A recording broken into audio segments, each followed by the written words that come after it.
Il y a quelques jours, Kim Kardashian, en story Instagram, a fait quelques révélations sur sa tenue du mariage de Kourtney Kardashian en Italie. Donc, il s'agit d'une tenue Dolce & Gabbana de base à laquelle elle a ajouté un élément supplémentaire de la marque vêtements. Je vous dirai lequel après. Et ce parce que la semaine passée, elle a proposé dans un des épisodes de The Kardashians, son émission de télé-réalité avec sa famille, on la voit aller trifouiller dans ses archives. Elle a plus de 30 000 pièces de vêtements dans ce fameux, box en tout cas, c'est extraordinaire le nombre de vêtements qu'elle a cumulés au fil du temps. Je vous laisse regarder la vidéo et on reparle du look par la suite. I have so much stuff and I've had so many different fashion eras. I love seeing all this stuff, so I just want to see kind of where I've been and where I want to go. I have thousands and thousands of clothes. I think I have like 30,000 pieces. I've never seen anything like this before. Oh my God, this is so fun to see your style evolution over the years. Do you feel like you'll ever sort of style-wise go back to the stuff that you used to wear? Well, I don't know. Oh, that's like my biggest insecurity is finding out what my next muse relationship is going to be like. Vous avez vu le nombre impressionnant de pièces qu'elle a dans cette espèce de garde-robe. Plus de 30 000 pièces, elle pourrait faire un petit centre commercial rien qu'avec ses vêtements et remplir je ne sais pas combien de boutiques.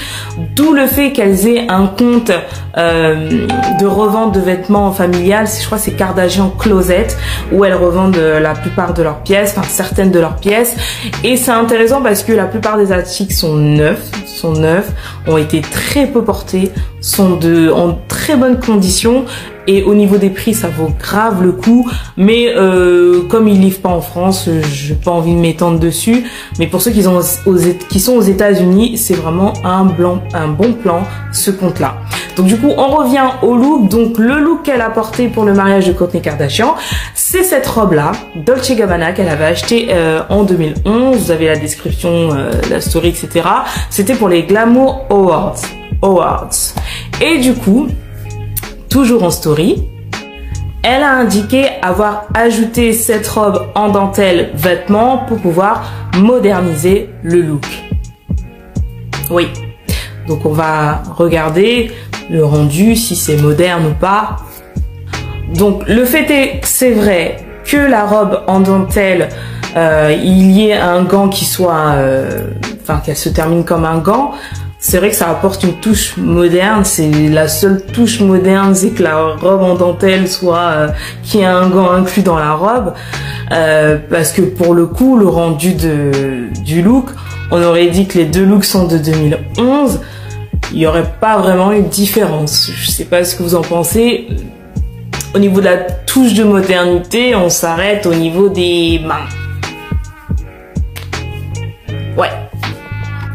Parce que Kim Kardashian, ses derniers looks, on s'éloigne au fur et à mesure de l'icône de mode qu'on a laissée en 2021. Ça, ce sont ses looks récents. Et là, c'est ces jours-ci. Elle porte 3 fois le même look, Balenciaga, en 3 coloris différents. Alors, sa styliste, Super Dani, ouais. Je préférais même l'époque de Monica Rose Style. C'est vrai que l'époque épique de Kim, c'est l'époque avec Kanye quand il l'habillait. Mais avant Kanye West, ses looks quand même ça allait avec Monica Rose Style. Mais là, comme elle l'a dit elle-même, elle se cherche niveau look. Et ça se ressent. Sinon, comment préférez-vous cette robe Dolce & Gabbana portée? Comme en 2011 ou comme en 2022 en layering avec la robe vêtements et avec ce côté Morticia Adams?